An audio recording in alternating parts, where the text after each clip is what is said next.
some personal thinking about a little bit of stuff, right? Um, one of the irritating thoughts that pops up, right? It's just like if you're feeling like you want to participate in what you're noticing on social media, and people are having a very long, involved, saying something long, involved, and complicated, and on Facebook and other little and other social media platforms allow you to do like long form posts. It can be really hard to your mind is used to interpreting posts in a certain frame of time, and then you read the post, you've processed the information, you feel a sense of something you want to say in reaction to it. But sometimes you get this issue where you don't realize it, but you really wrote what you wanted to say poorly because you responded to one part, and you made that response and didn't really double check to see if it was clear in the whole context of the statement, and then you end up basically putting a cringy thought out there that gives everybody the wrong impression about what you think or what you mean by something. And that happens to me from time to time. It's very important posts, and it's an irritating thing that I'm verbalizing because I need to catch myself, because it's not cool. It makes me bring up something that is off base, makes it seem like I am not taking the subject matter seriously. And I just, when I look at it like that, it's just like, ugh, I don't even want to say anything about this. I'm just going to remove it, right? It's one of those things where, like, ugh, yeah, I'm in the wrong. Just gonna realize that was a stupid thing to say. I'm just gonna fucking remove it.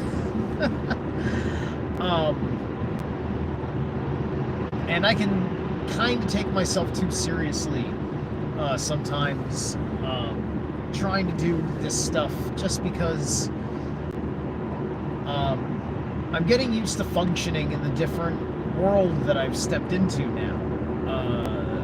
Because this world is not quite what I expected, or even based on choices that I quite expected I'd be making, and be surrounded by certain kinds of people I thought I'd be surrounded by. So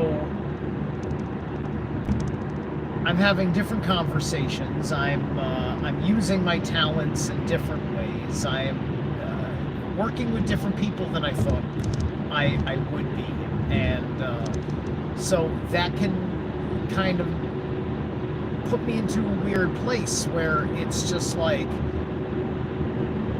hold on a second, I gotta be this way with these friends and this way with these other friends. Otherwise, people are going to be so off base of what I am trying to convey that they're going to think that I am something that I am not, or doing something that I am not doing.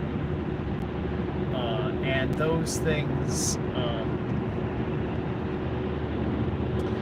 bug the hell out of me, because I was a much cringier person 10 years ago, but also 10 fucking years ago, for somebody who would have been 34 years old at that time, I was doing more alternative media fucking work when I was doing the Revolution Radio thing than anybody else, right? Like I busted my ass to get all sorts of conversations out there. I did some really, really subconsciously and unconsciously rude and selfish things that were all part.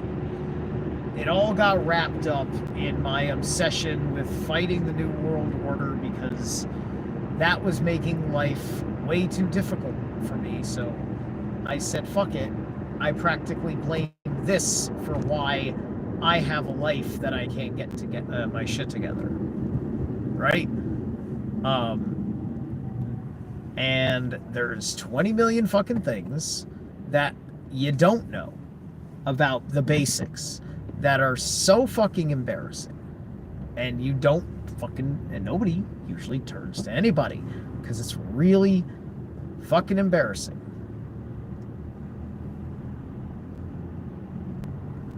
And you're still coming to terms with figuring out that, oh, life doesn't work a certain way. I have to do things this particular way. And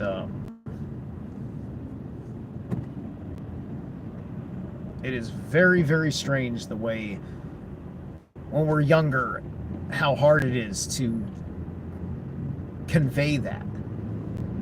If you're someone who has that problem, because there's plenty of younger people that don't have this problem, even if they had whatever level of young person rebellionisms or whatever, right?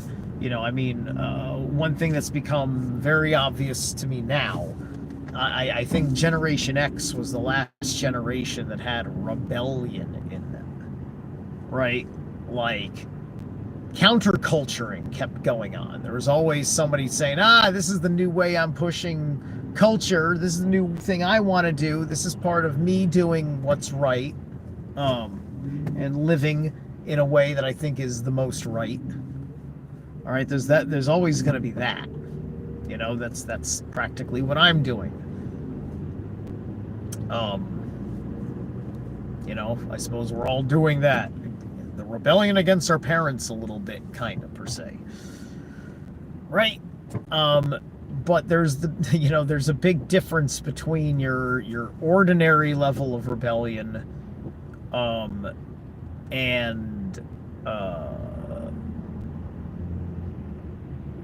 what is outright a facade of that rebellion, right? I think after Gen X, which I guess is millennials or whatever, you know, it kind of became a facade of rebellion. And then that facade of rebellion was based on such, I don't know, some sort of pomposity of some sort, that when Generation Z came of age just a few years ago, they had a complete meltdown because they were lost with no sense of identity, and all the identities around them were largely awful people that seemed on the surface like they were really with it and figuring out what's going on, and that maybe all of them had some sort of inkling about the issues that happened on that fateful day in 2001. You know, this is the world you think you're living in. Like, you know, this is the world, like, for me as a truther, I'm thinking the world is a sort of fucking way that hadn't changed since the early 2000s. I hadn't realized how it all fully got away. Like, I understood why interest was quelched, but the way they worked the inversion, the lengths of undermining everything to make you completely disbelieve the most possible circumstances by which what you thought you saw happen that day happened. Hey, Susie Q. Right? So sometimes sometimes I think I'm still talking to certain friends and certain audiences that understand certain metaphors that might be pop culture, more introductory, and not getting into the serious, the real, the important.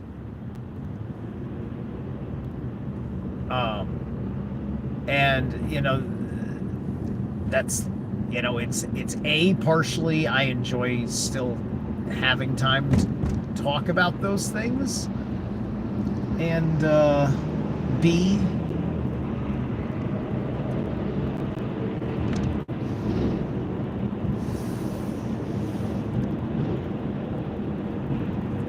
it's a good way of talking to people that haven't kind of woken up yet, because look, there's still something. There's still something going on with waking up. It's taking different forms as we move on. Not all waking up is going to come from you seizing the moment when a catastrophe happens on television. Right? It's just like, look at how bad this narrative is. Now I can go wake a person up because of bad television. Stop trying to wake people up because of the promise of bad television. That's why we're not waking anybody up, right? The wake up that is happening is not happening because somebody watched bad television, right? It has everything to do with how people watched other people react to bad television, and through their good or bad example taught them a lesson, because that world was not what they thought it was.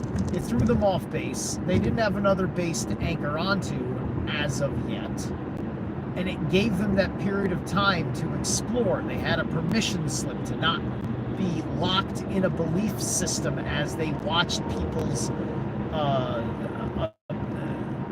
mentality in the social construct go highly toxic, incompatible.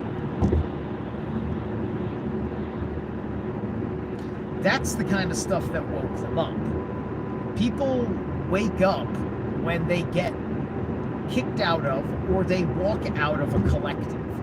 That's when you wake up.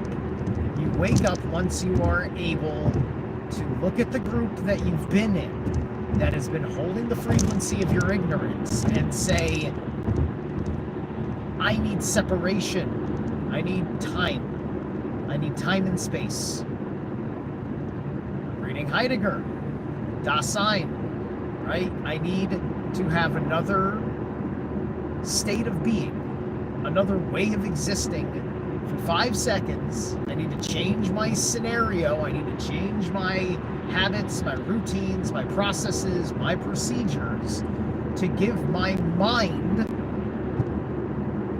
some ability to figure out and understand what's happening to me, because I care and am invested in my own issues. What's up, Paul Dabowski? Do I got that right? Well, we're done. It's about as bright as I can make it. There we go. Dabkowski. Yes, I think I've caught you on before.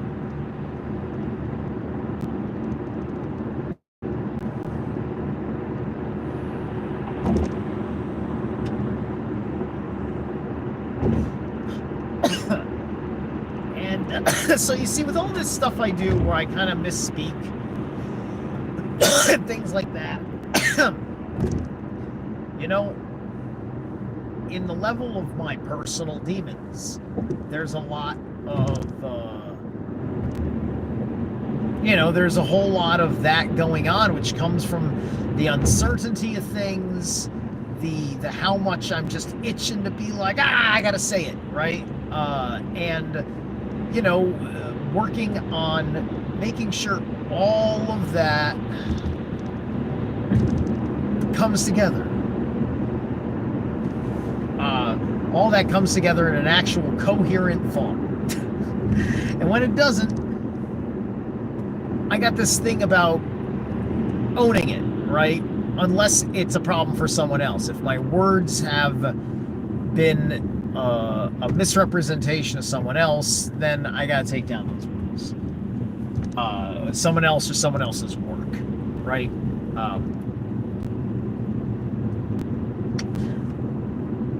But if I am just doing myself a disservice, I will keep it on the record and, follow up, try and save face, but I won't like sit there and it's just like I'll live with my mistake. I will live with what I said. Believe me, there's a lot of freaking F-bombs where my argument in the comments section just eventually I feel like this guy has insulted me thoroughly enough or has been avoiding his true feelings of insult towards me for long enough where I will just tell him fuck you, right? And I'll start, and instead of me now addressing him from one particular manner of I'm going to use all my big words and outsmart you and yada yada yada, to getting much more primordial, much more primal, much more, okay, Buster, all right, you have no respect for my higher mind, so now you get to deal with my lower mind. I get to let my instincts take over. Let's see what my gut has to say about you, right? And this is when the little troll smasher in me pops up and bites on to one of these motherfuckers and doesn't let go. It's just like, no.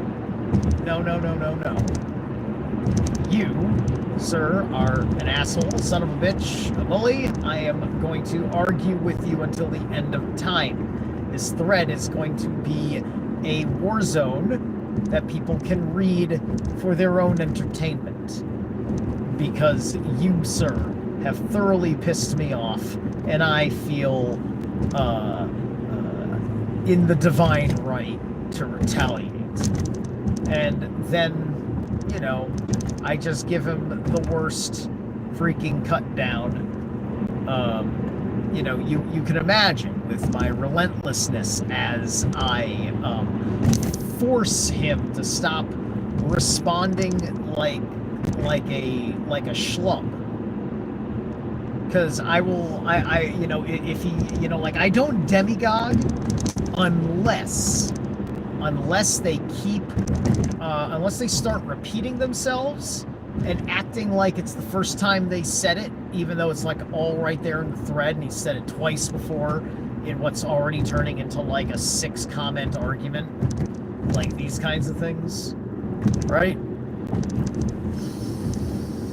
I can really excel at that shit because there's no fucking need for me to like pull deep from the Akash and find the spirit of the great true answer. It's like no. It's my wolf is hungry and it wants to devour this guy, and I don't care. and that works just great when I can and want to do that to the other guy, right?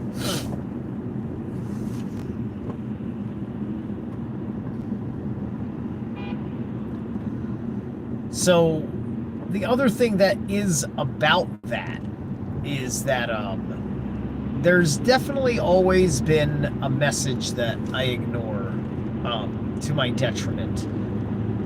It's a message that almost seems like completely unspoken, and I just didn't think of it, maybe because I just don't think of myself that way. It's just like when you're like a serious content creator or whatever, you're really building a thing, like stop being so like in the social, like don't, like if you're on social media, don't be so like dick aroundy with any of it. Don't just post like your silly revolutionary memes or whatever, like only drop things that are important and that matters and yada yada yada, right? It's just like have a decorum that is part of your brand, right?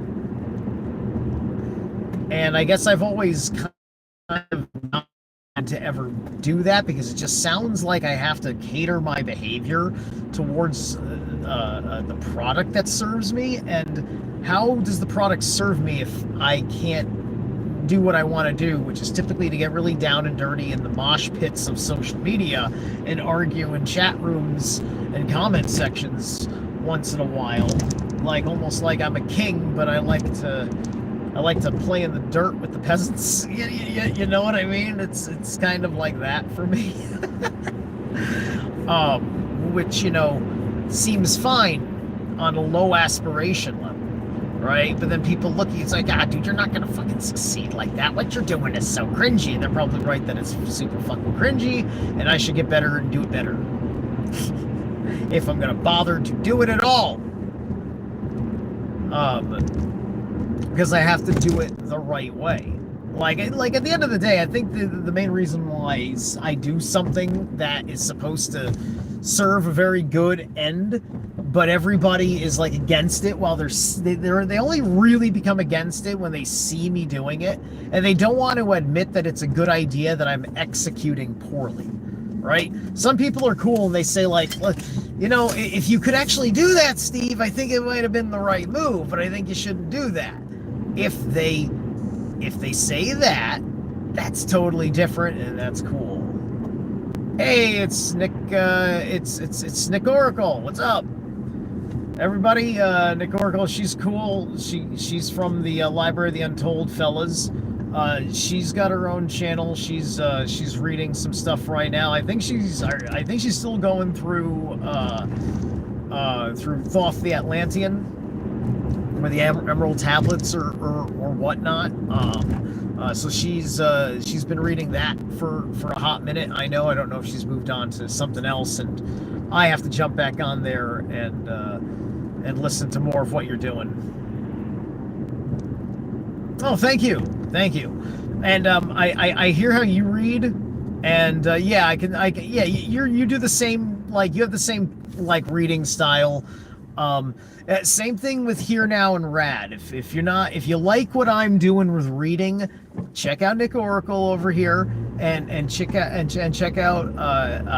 Here Now Rad is her name on YouTube. I can't quite remember it. If only Mai Shuri or her were here, they could speak for themselves, or Mai Shuri could speak for her. But Here Now, she's super cool around a lot of chat rooms and whatnot. Like, I know she's a mod on Dreamers. Yeah. I am stuck debating whether or not to do the last supplement tablet. You know what? You gotta follow through. Look at me. I'm reading Heidegger and I'm reading those damn annotations. I'm kicking my own tongue's ass trying to pronounce and enunciate the German. All of those attentions to details. Keep it uniform like that.